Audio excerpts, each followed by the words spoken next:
各位朋友好，我是健康之道的老蔡，今天不聊养生，聊一件更要紧的事，如何守住我们辛苦攒下的养老钱。先讲个真事，一位林伯伯在银行存钱30年，和一位客户经理亲如父子，常给他带饺子、发红包。去年，林伯母突发脑溢血，急需用钱，林伯伯去银行才发现自己450万台币左右的养老钱，早在5年前就被经理悄悄办成了需连续缴费20年的终身寿险，急用取钱，非但没有利息，本金还要亏损30多万。林伯伯坐在银行地板上，看着躲起来的经理，心凉透了。各位听了是什么滋味？觉得自己一定能识破银行的套路吗？千万别太自信，银行亮堂的大门后，套路可能比我们走过的桥还长。我们中老年人省吃俭用的血汗钱，一不小心就成了别人冲业绩的肥肉。这些话是我一位在银行业30年的老主管朋友退休那天喝醉后含着泪说的。他说，最愧疚的就是为了完成指标，不得不把不好的产品推给最信任他的老街坊。若您不想走林伯伯的老路，不想急用钱时看着存折干瞪眼，请务必牢记这些提醒。本期视频都是干货，建议您订阅收藏，泡杯茶慢慢看。咱们直接进入正题。咱们很多长辈都有一个根深蒂固的想法，觉得银行就是公家的，是国家开的，在里面工作的人都是捧铁饭碗的，肯定不会坑咱们老百姓。这种想法要是放在30年前，那也许是对的。那时候的银行多单纯啊，就是存钱、取钱、汇款。可现在世道彻底变了，现在的银行，它首先是一家公司，一家开门做生意的企业。他要赚钱，要养活上上下下那么多员工，也要面对竞争。坐在柜台后面，那个对你笑脸相迎、嘘寒问暖的小伙子、小姑娘，他们看着光鲜亮丽，其实压力大得不得了。每个人身上都背着沉甸甸的指标任务，他们每个月要卖出多少理财产品，拉来多少张保险单，办出去多少信用卡，这都直接跟他们的工资奖金挂钩，甚至跟他们能不能保住这个饭碗挂钩。说句不好听的大实话，在巨大的业绩压力和金钱诱惑面前，咱们平时积累的那点交情，有时候真的经不起考验。所以，咱们进银行存钱，脑子里必须绷紧一根弦。有3句话是打死都不能说的，只要您一开口说了，您的钱很可能就不再是您的钱了，它就变成了别人升职加薪的垫脚石，变成了别人这个月业绩报表上一个冷冰冰的数字。这第一句绝对不能说的话，也是杀伤力最大的一句话，就是哎呀，我不懂这些，你帮我看看，推荐一个好的吧。您知道吗？这句话一出口，您在银行经理眼里立马就变成了一只待宰的肥羊，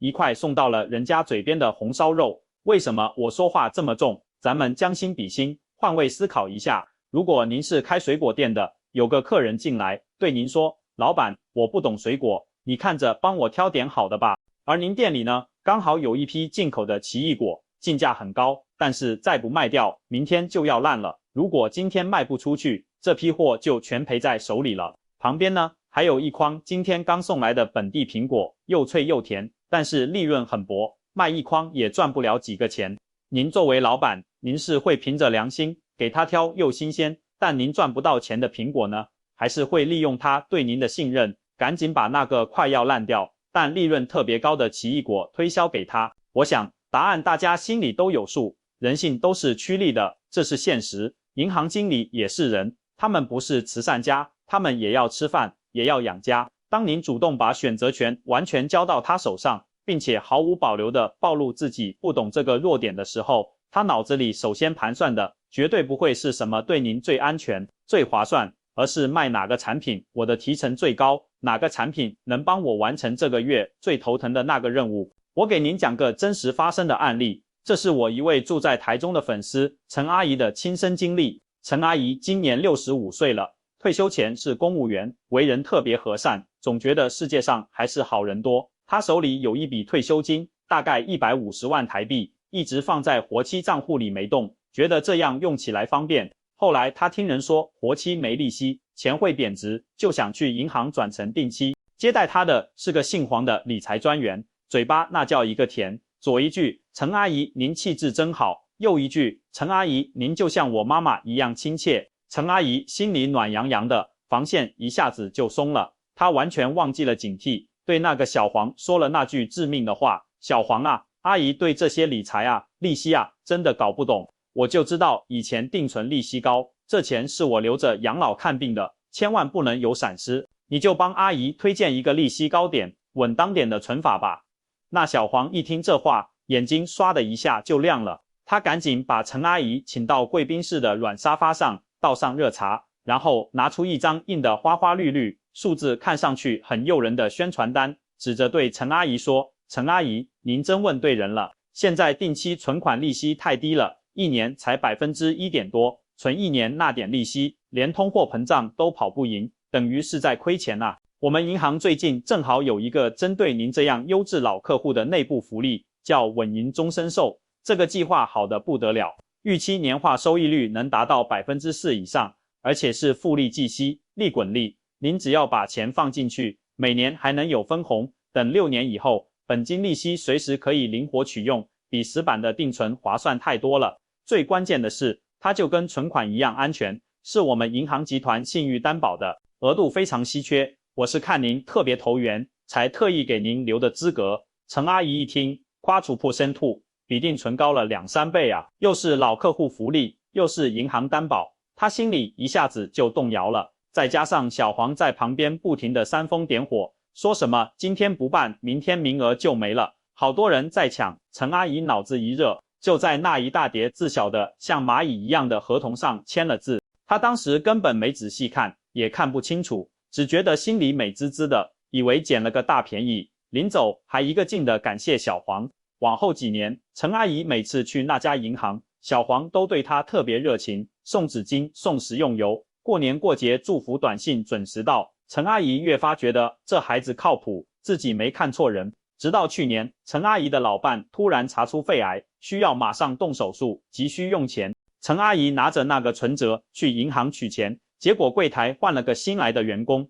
对方一查系统，很客气地告诉她：阿姨，您这个不是存款账户，里面的钱现在取不了。陈阿姨当时就急了，怎么取不了？这明明是我的钱。柜员只好耐心解释：阿姨，您这个是分红型终身寿险合同，缴费期是10年，保障期是终身，您现在才交了5年保费，如果现在非要取出来，那就等于您单方面退保，属于违约。不但之前几年的分红要扣回去一部分，本金也要按合同扣除高额的解约费用。我大概算了一下，您这150万现在能拿回来的可能就100万出头，要亏掉40多万呢。陈阿姨一听，当场就觉得天旋地转，血压噌地冲了上去，差点晕倒在银行大厅。她哭着喊着要找小黄，银行的人却告诉她，黄经理因为业绩突出，早就高升调去总行了。陈阿姨这才恍然大悟，原来那个所谓的稳银终身寿根本就是个要把钱锁死一辈子的保险，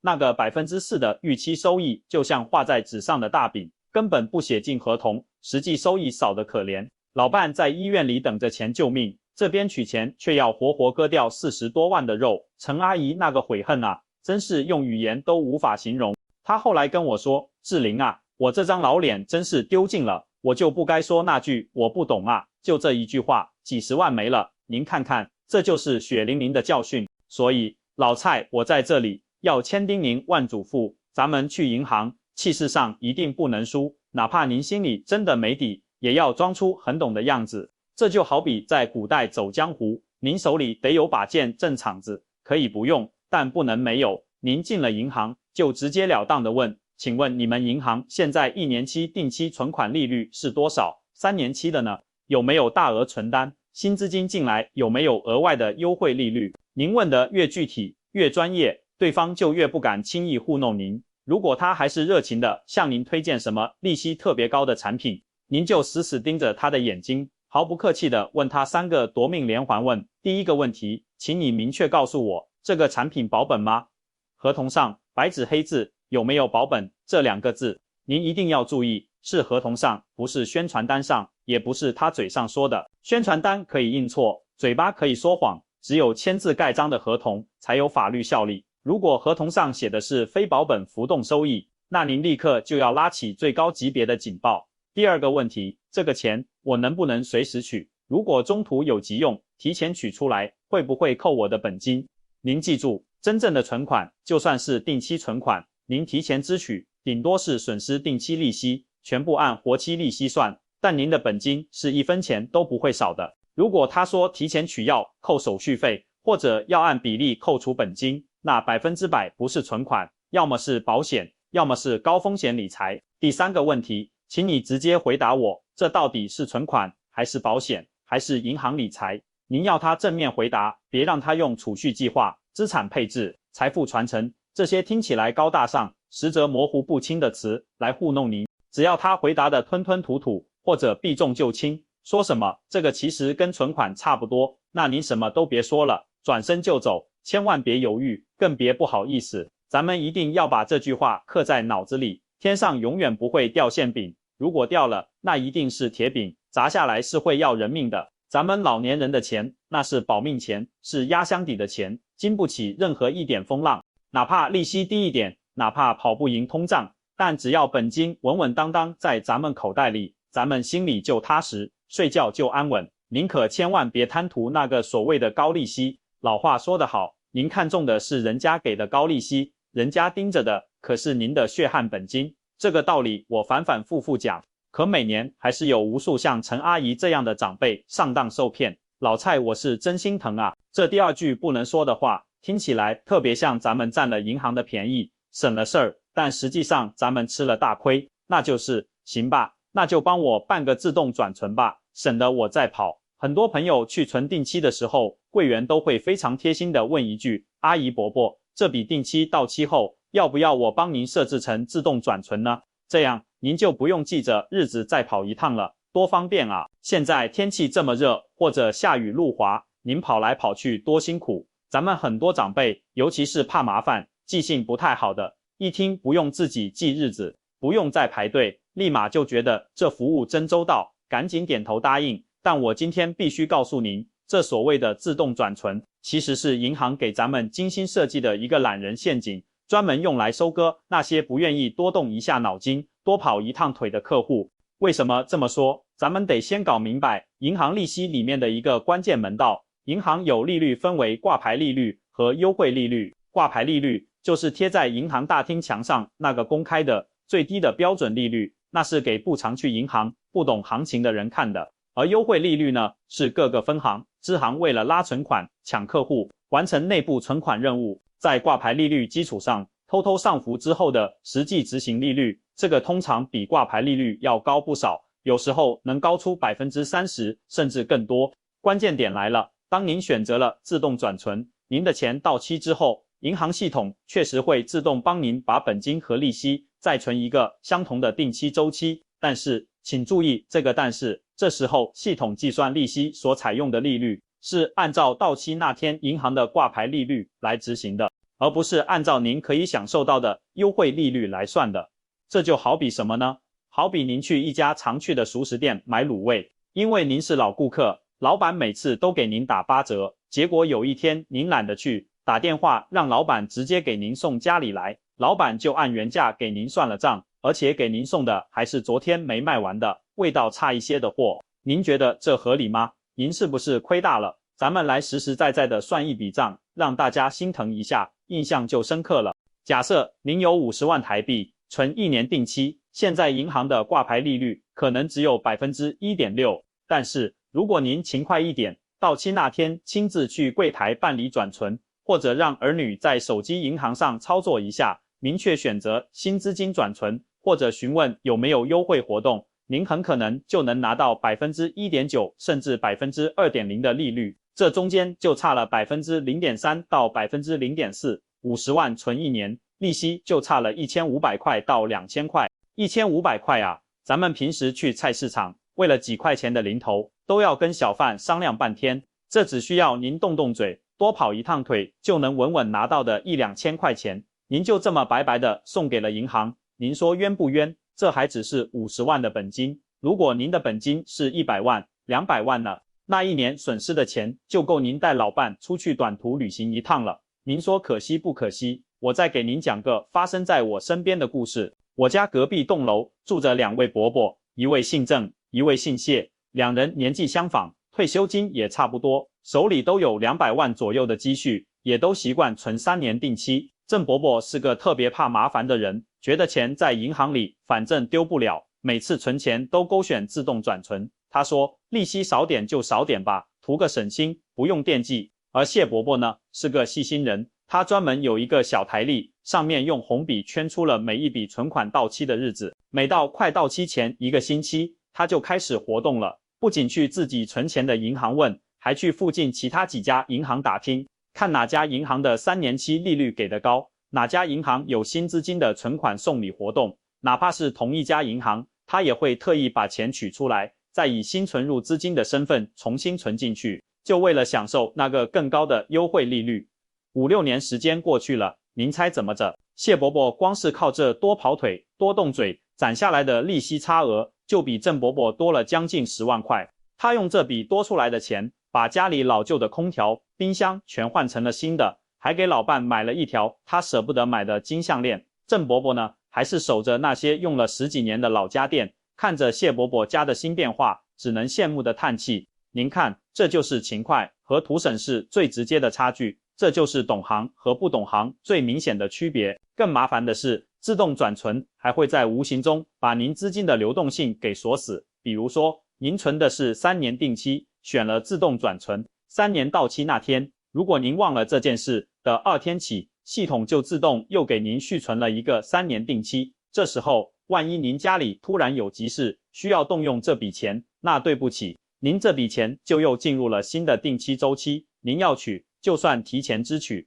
之前那3年的定期利息可就全泡汤了，只能按活期计算。有些银行的规定更坑，对于自动转存后又提前支取的，可能还会收取一定的手续费，虽然不多见，但也不是没有。所以老蔡，我恳请大家千万不要为了省那一趟路就选择自动转存。您可以学学谢伯伯的方法，在手机日历上设个闹钟，或者在家里最显眼的挂历上用红笔大大的圈出到期日，等到期那天，哪怕天气不好，哪怕腿脚有点不方便，也尽量亲自去一趟银行。您去的时候心态要摆正，您现在可是带着新钱来的财神爷。您可以挺直腰板，理直气壮地问柜员，小姑娘，我这是今天新存进来的钱，你们有没有针对新客户的更高利率啊？或者有什么礼品赠送吗？这时候银行为了留住您这笔存款，不让它流到别的银行去，通常都会把能给的最好优惠条件拿出来给您，这就叫主动权掌握在自己手里。咱们老年人赚1分钱都不容易，能多拿1分是1分，那1、2千块咱们拿去买点好吃的，滋补一下身体，或者给孙子孙女包个大红包，它不香吗？干嘛非要白白送给银行呢？接下来说第3句不能说的话，这句话几乎成了很多长辈的口头禅，总觉得这是最保险、最灵活的做法，那就是我这笔钱说不定什么时候就要用，就先放活期吧，不存定期了，存了定期万一取不出来多麻烦。哎呦，您知道吗？这句话一说出来，银行经理心里可能乐开了花，但您钱包里的钱可是在偷偷的哭啊。为什么呢？因为活期存款的利息低到简直可以忽略不计，现在各大银行的活期利率普遍在 0.3% 左右，甚至更低。这意味着您放10万块钱在活期账户里1年，利息大概也就200-300块台币，可能连一顿像样的馆子都吃不起，连来回银行的公交车费都不一定够。可是咱们再看看现在的物价，那真是掌声一片。去菜市场转一圈，100块钱能买点什么？以前能买一篮子菜，有鱼有肉，现在可能就只能买几样蔬菜，一点水果。钱放在活期里，表面上数字没变，但它的购买力就像太阳底下的冰块一样，在悄悄的持续不断的融化蒸发。您以为您保住了本金，实际上通货膨胀这个看不见的小偷每天都在悄悄地偷走您钱的真正价值。这其实是一种隐形的亏损，比明面上的亏损更可怕。那有朋友肯定要问了，志玲啊，你说的都对，可我家情况特殊啊，家里老人年纪大，身体不好，说住院就得住院，这钱要是存了定期，深更半夜要用，取不出来可怎么办？您这个问题问得特别好，也特别现实，但是咱们解决问题不能因噎废食，不能因为怕噎着就不吃饭，麻烦咱们要靠智慧去解决，而不是用最笨、最亏钱的办法去逃避。这里老蔡就教大家2招实战性非常强的办法，既能保证您用钱的时候方便，又能让钱尽可能的生出更多的利息。第一招就是刚才提到的阶梯存款法，也叫拆单法。咱们老祖宗有智慧，叫不要把所有鸡蛋放在一个篮子里，存钱也是一个道理。您别把所有的钱都存成一张大额存单，比如您手里有30万养老钱，您别图省事，直接存一张30万的3年定期，万一中途您只需要用5万块钱，您就得把30万全部提前取出来，那损失的全部定期利息可就太让人心疼了。您应该把这30万分成3笔，比如每笔10万，第一笔10万存1年定期，第二笔10万存2年定期，第3笔10万存3年定期。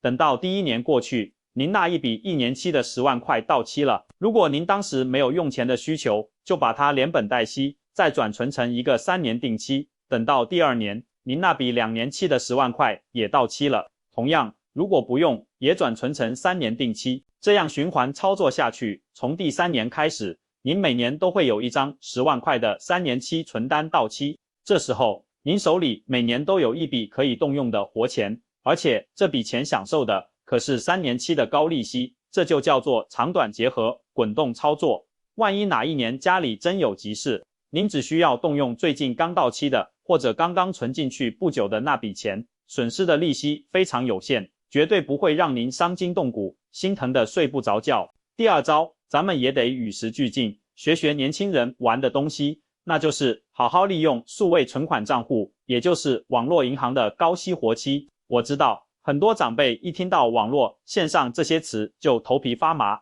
总觉得不安全，怕手指一点，钱就被骗子转走了。这个担心很正常，但咱们也不能一刀切。您只要认准咱们台湾那几家最大的公股银行，或者像乐天国际银行这类有正式金融牌照的纯网络银行，他们的安全性是有严格保障的。这些数位账户因为没有实体银行网点的租金、水电、人工成本，所以为了吸引客户，他们给出的活期存款利率往往非常高，有些甚至能达到 2% 以上，这比很多银行的1年期定期利率还要高。而且它本质就是活期，钱可以随时转进转出，利息是按天计算的，每个月准时打到您账户里。您想想，每个月看着账户里多出几百甚至上千块的利息，那种感觉多踏实多美好。您完全可以把平时要用的生活费、预备的医药费、给孙子孙女的红包钱，大概留个10万20万，放在这种高利息的数位活期账户里，